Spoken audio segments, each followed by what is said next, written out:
Din ve Hayat programından herkese selamlar. Cenaze konusuna giriş yapmıştık. Bu programda inşallah cenaze konusuna devam edeceğiz. Geçen programda giriş yapmış, ölümün hakikatinden bahsetmiştik. Ölmek üzere olan insan yani muhtazardan bahsetmiştik. Sonra da meyyitten yani ölmüş olan insandan bahsettik. Muhtazara ne yapılır, meyyite ne yapılır?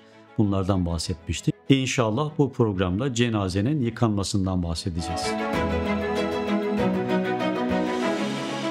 Öncelikle cenazeyi kimler yıkar? Bu konuya bakalım. Cenazeyi bilen birisi yıkar. Erkeği erkek yıkar, kadını kadın yıkar. Bir mecburiyet, bir zaruret olmadığı müddetçe ve tabii ki yıkamayı bilen bir insan yıkar. Ölen insanın en yakını kimse o yıkar. Yani öncelik onundur ama yıkamak istemezse bir başkasına devredebilir. Bilen birisi de yıkayabilir. Başka yabancı bir insan da yıkayabilir. Yeter ki yıkamayı bilsin. Evet, erkeği erkek yıkar, kadını kadın yıkar. Peki bir erkeğin hanımı vefat ederse erkek hanımını yıkayabilir mi? Hanefilere göre yıkayamaz. Çünkü aradaki bağ kesilmiştir. Ölümle beraber nikah bağı kesilmiştir. Erkek hemen o gün evlenebilir. Çünkü hanımıyla bağı kesilmiş oluyor. Ama tersi durumda Hanefilere göre erkek ölmüş, kadın sağ kalmış. Kadın ölen kocasının cenazesini yıkayabilir mi? Yıkayabilir demişler. Çünkü evlilik bağı devam ediyor. Neden? Çünkü kadının kocasının ölümünden sonra biraz iddet beklemesi gerekiyor. Ölüm iddeti deniliyor. Orada biraz beklemesi gerekiyor. Hemen evlenemiyor mesela. Evlenmek istese evlenemez. O yüzden nikah bağı devam ediyor. Devam ettiği için de yıkayabilir denilmiş.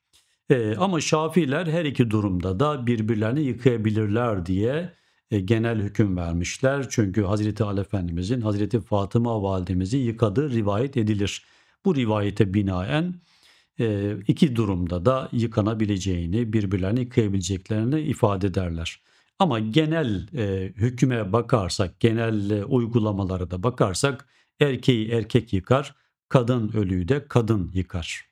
Cenazeyi ya da ölüyü yıkayan bir insanın yanında yardımcı bulunabilir. Bunda bir mahsur yok. Zaten genelde böyle olur. İnsan tek başına yıkayamaz. Gasilhanelerde insanlar tek başlarına da yıkayabiliyorlar ama yine de yanında yardımcı olmasında fayda var. Müslümanı Müslüman yıkar. Evet, Müslüman birinin cenazesini Müslüman yıkar ama Müslüman yoksa, gayrimüslimlerin olduğu bir yerde Müslüman vefat etmişse, kimse yoksa yıkayacak, o zaman bir gayrimüslim de o Müslümanı yıkayabilir. Bu da tabii zarurete bağlı bir şey. Yıkayanın abdestli olması güzel bir şeydir. Belki çok böyle farz derecesinde bir şart değildir ama abdestli olması güzel görülmüştür. Ama abdestsiz de olsa bir insan cenazeyi yıkayabilir. Cenazenin yıkama hazırlığı, yani cenaze olur olmaz, yani insan ölür ölmez bir an evvel hazırlıkları yapmak lazım, yıkamaya geçmek lazım. Bekletmeye çok gerek yok. Bekletme çok caiz de görülmüyor zaten. Hani herhangi bir zaruret, bir maslahat yoksa, otopsi falan yapılmayacaksa, en azından yakın çevreden gelecek olan insanlar beklenmiyorsa, herkes hazırsa, çok ciddi bir zaruret yoksa, bir maslahat yoksa bu tür ölüler bir an evvel yıkanmaya geçilmesi lazım, yıkanması lazım. Ondan sonra kefenlenecek ve uğurlanacak. Ölü sırt üstü yatırılır, ayakları kıbleye doğru uzatılır. Başı da dolayısıyla kıbleye doğru biraz dönük olmasında fayda var. O yüzden başının altına bir yastık falan konulur. O şekilde üzeri bir örtüyle örtülür ve bekletilir. O şekilde yıkanacağı yere taşınır. Taşındığı yer, yıkanacağı yer güzel tütsülerle tütsülenir, kokularla kokulanır. Temiz bir yer olması lazım zaten. Yıkamaya da uygun bir yer olması lazım. Böyle güzel kokularla güzel bir mekanda ölünün yıkanması gerekiyor. Ölünün yıkanmasını kısaca şöyle ifade edebiliriz. Bir insan gusül abdesti alırken nasıl yapıyor? Hangi sırayı takip ediyor? Önce sonra neler yapıyor? Bunları düşünürsek işte ölünün yıkanması da aynen öyledir. Aynen gusül abdesti aldırıyor gibi, alıyor gibi ölü gusül abdestiyle yıkanır. Gusül abdestindeki tertiple yıkanır. Cenaze kapalı bir yerde yıkanır. İnsanların önünde yıkanmaz. Kimse yıkanan cenazeyi görmez. Kapalı bir mekan ya da işte etrafı perdelerle çevrilmiş bir mekanda yıkanır. Ölüyü yıkayan bir insan var. Gassal diyoruz ona, yıkayıcı manasında. Bir de onun yardımcısı var. İkisi beraber yıkarlar. Öncelikle besmele ile başlanır ölüyü yıkamaya. Aynen gusül abdestine başlandığı gibi. Yıkama boyunca yıkayıcı kişi "Gufraneke ya Rahman" der. Yani senin mağfiretini diliyorum ey merhametliler merhametlisi Rahman Allah'ım. Bu manada dua ederek cenazeyi yıkar. Böylece e, cenazeye dua etmiş olur. Sonra nasıl ki gusül abdestine başlandığında önce beden temizlenir, özellikle avret mahalleri temizlenir. Ölü yıkanırken de böyle örtü kaldırılmadan, örtü yine cenazenin üzerinde duruyor.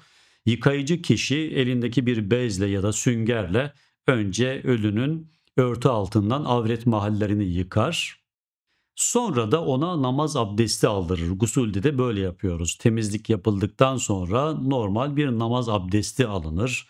El yıkanır, yüz yıkanır, kollar yıkanır. Ağza buruna su vermek gerekmiyor. Sonra en son ayaklar yıkanıyor duruma göre. Ondan sonra bütün beden yıkanıyor gusül abdestinde. Ölüde de böyle mahrem yerler, necaset olabilecek yerler temizlendikten sonra ölüye normal bir namaz abdesti aldırılır. Ne yapılır? Elleri yıkanır, yüzü yıkanır, kolları yıkanır, ayakları yıkanır. Başa mes vermek şart değil. Gusülde de öyledir. Mes vermek şart değil. Zaten baş yıkanacak. Bu şekilde abdest aldırıldıktan sonra geriye bütün vücudun yıkanması kalıyor. Ölünün abdesti tamamlandıktan sonra tamamen vücudu yıkanacak. Ilık bir suyla yıkanması tavsiye edilir. Soğuk bir su da olabilir duruma göre. Ama ılık su tavsiye edilir çünkü sabun kullanılacak ve ölünün bedeni tamamen temizlenecek. Temizleyici bir şey sabun ve ılık su. Sabun yoksa daha farklı temizleyici bir madde de kullanılabilir zarar vermeyecek şekilde. Eskiden otlar kullanılıyordu, temizleyici otlar kullanılıyordu ama bugün onlara çoğu yerde artık ihtiyaç yok. Evet, sabunla, ılık suyla yıkamaya başlanır. Öncelikle ölü sol tarafına çevrilir, sırt üstü yatar vaziyetteyken sol tarafa çevrilir, sağ tarafı baştan sona 3 defa yıkanır. Baştan sona 3 defa yıkanır. Sonra tersi yapılır bunun. Sağ tarafına çevrilir. Sol tarafı baştan sona 3 defa yıkanır. Sonra hafif oturma pozisyonuna getirilir. Ölü sırtı yukarı doğru kaldırılır. Oturma vaziyetine getirilir. Karnı ovulur. Ta ki vücudundan bir şey çıkar mı çıkmaz mı buna bakılır. Yani bir necaset daha sonra çıkmasın diyerek orada çıkması sağlanır. Eğer vücudundan necis bir şey çıkarsa onlar da temizlenir. Çıkmazsa problem yok. Geri yatırılır. Bu şekilde ölünün tamamen bedeni yıkanmış olur. Ondan sonra kurulanır. Güzel bir şekilde kurulanır. Ölünün saçı, sakalı, tırnağı herhangi bir tarafı kesilmez, eksiltilmez, herhangi bir ilave de yapılmaz. Ölü olduğu gibi bırakılır yani. Olduğu gibi vücudunda ne varsa o şekilde kefenlenmeye hazır hale getirilir. Kefenlenmeyi inşallah başka bir programda anlatacağız. O ayrı bir konu. Burada bazı ek bilgiler verelim. Düşük yapıyor kadınlar bazen. Düşük olan çocuk yıkanmaz. Yıkanmasına gerek yoktur. Üzerine cenaze namazı da kılınmaz. Düşük çocuk, düşük bebek bir beze sarılarak defnedilir. Onun ayrıca kefenlenmesine de gerek yok. Herhangi bir beze sarılır ve defnedilir. Eğer bir ölüye uygun yıkayıcı bulunamazsa olur ya uygun birisi yoktur. Erkeği erkek yıkayacaktır ama erkek yoktur. Kadınların arasında kalmış bir erkek öldü diyelim. Kimse yok yıkayıcı olarak kadın yıkamak zorunda kalacak ya da tam tersi durum kadın ölmüş yıkayıcı bir kadın yok erkekler var onlardan bir tanesini yıkaması lazım. İşte böyle durumlarda yıkama olmaz yıkamaya gerek yoktur. Yıkamanın yerini tutan teyemmüm yaptırılır. Evet teyemmüm nasıl ki hayatta abdestin yerini alır gusülün yerini alır. Ölen bir insan için de aynı şeyler söz konusu. Ölü yıkanmaz teyemmüm aldırılır. herhangi bir kişi, orada bulunan herhangi bir kişi bir bezle ölüye teyemmüm yaptırır. Yani ne yapar? Toprağa sürer o elindeki bezi. Sonra toprağı ölünün yüzüne sürer. Sonra tekrar sürer toprağı ölünün kollarına sürer ve bu şekilde teyemmüm yaptırılmış olur ve yine temizlenmiş olur tabii ki. Çünkü teyemmüm abdestin ve gusülün bedelidir. Onların yerine geçer.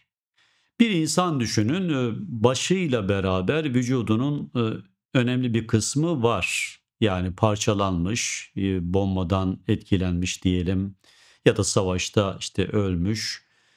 Ondan sonra ya da herhangi bir trafik kazasında ölmüş, vücudu parçalanmış diyelim. Başıyla vücudunun bir kısmı var. Bu kişi aynen tam bir insan gibi yıkanır ve defnedilir.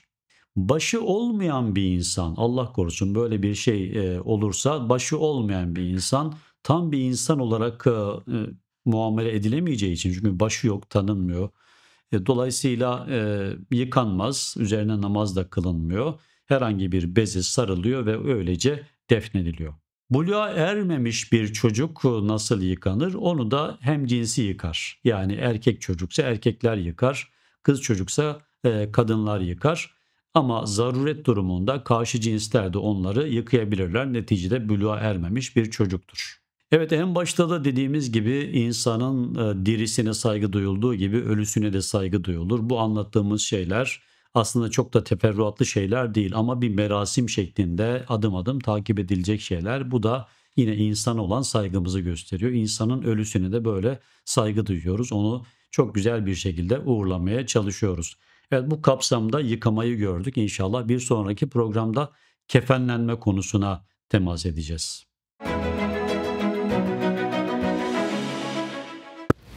...1980 yılı Bornova Merkez Camii.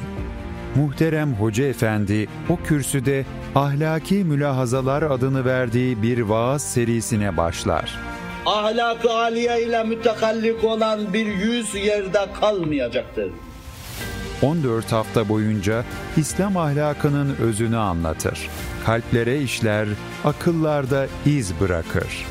Aradan geçen 40 yıl içinde o vaazlar büyür, hutbelere dönüşür, konferanslara taşınır, özel sohbetlerde derinleşir.